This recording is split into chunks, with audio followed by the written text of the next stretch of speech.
One of the most remarkable publications of the later 18th century is the four-volume Choix de Chansons, compiled by Jean-Benjamin Laborde, Fermier Général and Premier Valet de Chambre to Louis XV. Published in 1773 and dedicated to the Dauphine, Marie Antoinette, this deluxe set is a multi-authored collection of music, text, and image.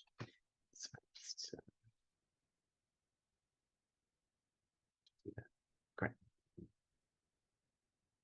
Like many other collections of chansons from the period, it features hand-engraved musical scores for voice with accompaniment, together with the printed text of strophic verses from the pens of ancient and modern poets. What makes Laborde's publication so unique, he himself calls it of an absolutely new genre, is that each chanson also receives an elaborate engraving that either depicts a key moment of the narrative or encapsulates or symbolizes the predominant theme of the poem. The verses set by Laborde are by a variety of French poets whose subjects provide an extraordinarily wide panorama of 18th century life. Laborde commissioned the celebrated printmaker Jean-Michel Moreau, known as Moreau le Jeune, to inaugurate the project, but Moreau contributed only 25 plates to the four-volume set, with 3 other illustrators completing the collection. Laborde's Choix de Chansons provided its freshly immigrated dedicatee with a handsomely illustrated emotional handbook of the French court culture she now found herself in. The 18th century was full of engaged and active readers, connoisseurs of painting, and listeners of music, and these activities were considered by many to be important tools in developing sympathy, empathy, and self-reflection. The collection of delicate feelings set into motion by these cultural activities was often called sensibilité by the French, sensibility by the English, and Empfindsamkeit by the Germans. Laborde's Choix de Chansons goes directly to the heart of the 3 most potent stimulants of sensibilité: music, text, and image. He makes this clear in his 1772 subscription notice to the multi-volume set, even inventing a new word for the genre itself, chansons pittoresques. These picturesque chansons are so called, he says, because they provide an ingenious artist with various subjects for painting, which he has designed and engraved with the greatest care. This collection will therefore have the triple advantage of amusing the mind by means of gay and interesting verses, to flatter the ear with an easy and pleasant song, and finally, to fix the eyes with tableaus rendered with all the perfection which Monsieur Moreau le Jeune is capable of. That the chanson was the perfect choice for communal sensibilité is made clear from its consecrated place in French musical culture as a site for natural sentiment. The chanson was also considered impervious to foreign trickery and virtuosity, unlike instrumental music, which often smelt like Italy. Even though modern commentators have labeled Laborde the composer of the 1773 Choix de Chansons, a closer analysis reveals that Laborde has rather compiled a wide selection of chansons, new and old alike. All of the chansons are indeed mise en musique, which means set to music by Laborde, as the title page of the 1773 publication shows, but mixed in with Laborde's new works are older songs that were orally transmitted or documented as single-line melodies. Laborde underlines his endeavour in the title page of the subscription notice, Choix de Chansons tirés de recueils de chansons, or choice songs taken from song collections. De la Harpe also emphasizes Laborde's curatorial position in his 1775 review of this collection, which begins, "If the greatest praise of music is to be often sung, like that of verses that are taken by heart or memorized, the success and merit of the verses presented here to the public are also assured. Who has not heard, being sung 100 times," and then he lists about 4 of the songs in the collection, "and so many other lines full of grace and melody, One should not expect that in a 4-volume collection, all the lyrics the musician has worked on will be equally enjoyable. Besides, since they wanted the song to always provide an image, the authors of the lyrics were all the more hampered in the choice of subjects and can be forgiven for not always succeeding. But the merit of the composer appears all the greater when he must supplement that of the poet. There are many airs to be found here that cannot be found elsewhere. As David Charlton notes, cultivated musical enthusiasts like Laborde really did collect, preserve, and discuss orally transmitted melody. He cites in this regard a famous 1749 letter, which relates the Comte de Clermont effort in coaxing a shepherdess in the countryside to sing for a nice half-crown, just so he could notate the tunes that she had in her head. Musical writers such as Montclair, Bayard, and Lafayette all regarded these kinds of songs as essential in forming the requirements for good taste. Montclair writes in 1720 of both their ancient and modern forms. These artless, tender, and natural songs have always kept them in favour, despite the attacks, so often repeated, of these so-called savants, who find nothing beautiful except that which astonishes them. I do not deny that art ought to have its rights. We cannot consider a composer to be a real composer if he produces only little chansons. But for the petit air, one must also have a natural genius, a delicate taste, and a tender disposition. One also has to have a lot of soul, beaucoup d'âme, to give them the expression which they demand and of which very few people are capable. So one gets the sense of a kind of musical paradox here. On one hand, the chansons are simple and artless, and yet one needs to cultivate a sensibilité with a wide variety of responsive emotional states, genius, taste, a tender disposition, and beaucoup d'âme to perform them well, which many cannot do. Cultural exchange is a dominant characteristic of the French chanson. New words were sung to old tunes that themselves were identified by the texts of their older settings. For example, one of Laborde's settings, called Jupiter en jeu en fureur, turns up in other collections and pamphlets. New texts were directed to be sung to the tune of Jupiter en jeu en fureur. Now, it's impossible to establish if Laborde composed this tune, or rather was just the first to document it from an oral tradition. You can find it in a 1777 comedy by Bournois, and also in an anonymous graving from the 1780s. Similarly, texts from chanson collections were reset by others. Rousseau took the words from the sample song in Laborde's 1772 prospectus and set it twice over in 2 different settings in his 1781 Les Consolations de misère de ma vie. And Rousseau also reset to new music the words of other poems that appeared in Laborde's collection. So songs and texts were thus transmitted and transplanted from one collection to another. This erasure of historical specificity, in which the chanson inhabits a kind of timeless and idealized natural state, and in which ancient blurs with modern, accords with Laborde's own ideas about the genre. Both Rousseau and Laborde took a characteristically Enlightenment viewpoint in their own definition of the chanson, as they attempted to essentialize the genre with a sweeping eye to history, defining and describing the song in European traditions from ancient Greece to the modern day. Laborde took an even more radically global view than Rousseau by considering the song tradition in non-Western cultures. Laborde begins his chapter on the song or chanson in his famous essay sur la musique ancienne et moderne by quoting Rousseau's definition from his own dictionnaire. Chanson, a kind of very short lyric poem, which generally uses agreeable subjects and to which a tune is added. It's to be sung on intimate occasions at table, with one's friends, with one's mistress, or even alone. To remove from some moments wearisome, if we're rich, or to support more sweetly poverty and labour if we are poor.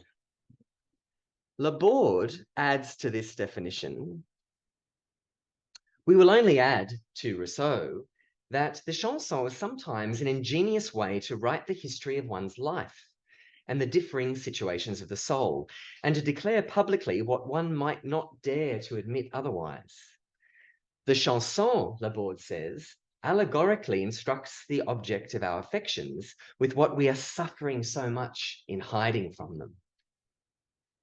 Laborde also emphasizes the historicizing nature of the chanson, in which deeds or stories are immortalized in strophic verses, just as in the heroic poems of antiquity, as he compiles and unifies in his exhaustive essay all the songs in all the world for all of history, from China to France.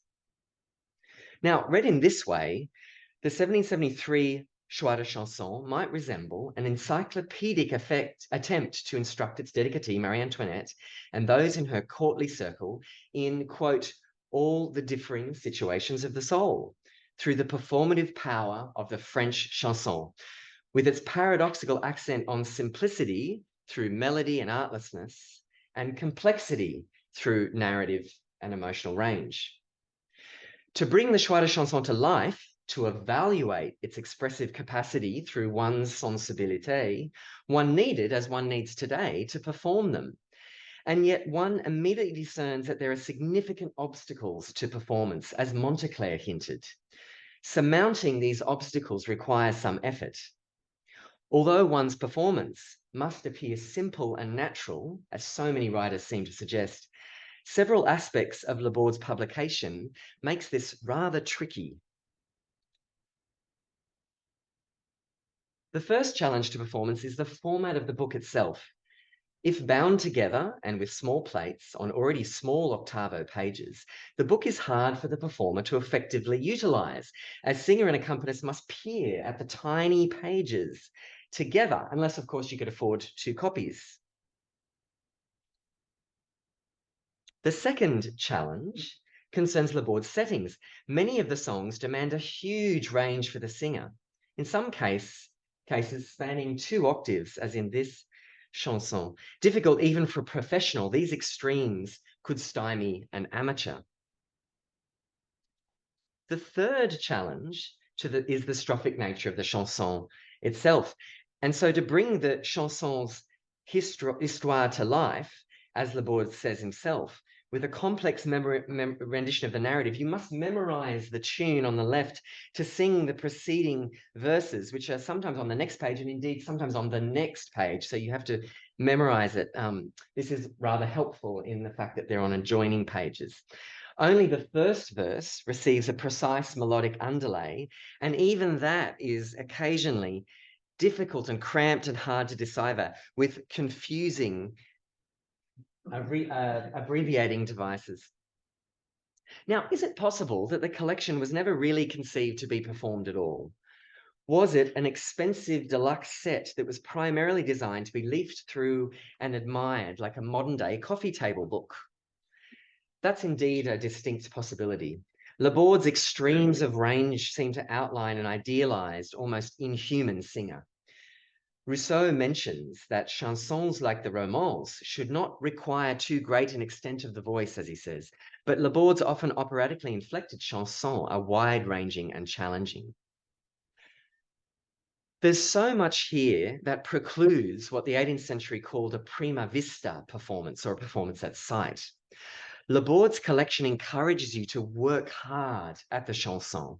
You must work out the words under the first verse, and then you must memorize the melody so you could sing the other verses. You must practice the piece if you wish to deliver an effective performance that then looks and sounds easy and natural, as if it was sung prima vista. This kind of paradox, in which you must work hard for something to look and sound that it's easy and natural, fits perfectly with contemporaneous reckonings of sensibilité itself, with its own contradictions of emotional and rational behavior.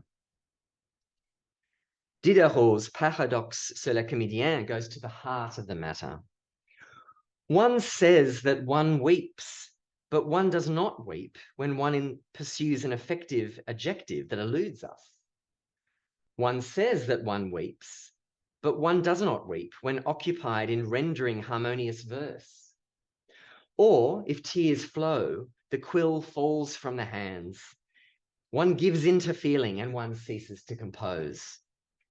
Now, Diderot is here coincidentally describing the very act of a singer attempting to remember and render harmonious verse. You can't be emotionally engaged in the chanson if you're working hard. Elsewhere, Diderot emphasizes how performance interfaces and calibrates our genuine emotional reactions. Wouldn't you say, frankly, he says, that true sensibilité and performed sensibilité are two very different things? As Montclair notes, it's the performance of these songs that is so very challenging, in that one needs to both understand and perform the emotional states encapsulated within the text and music, in addition to doing this with artistry. Now, I say text and music because an important and unique element now comes into play in the Choix de Chansons, and that's image.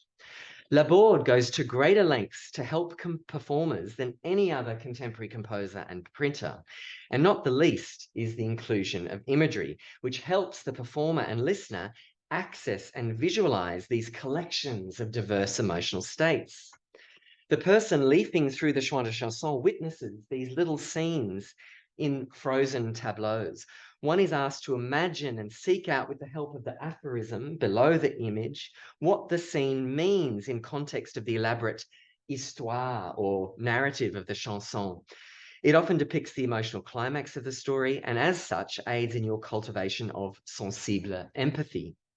It helps the performer play act the chanson itself, and he or she might find themselves copying the dramatic gestures of the protagonist in the image in their own performances.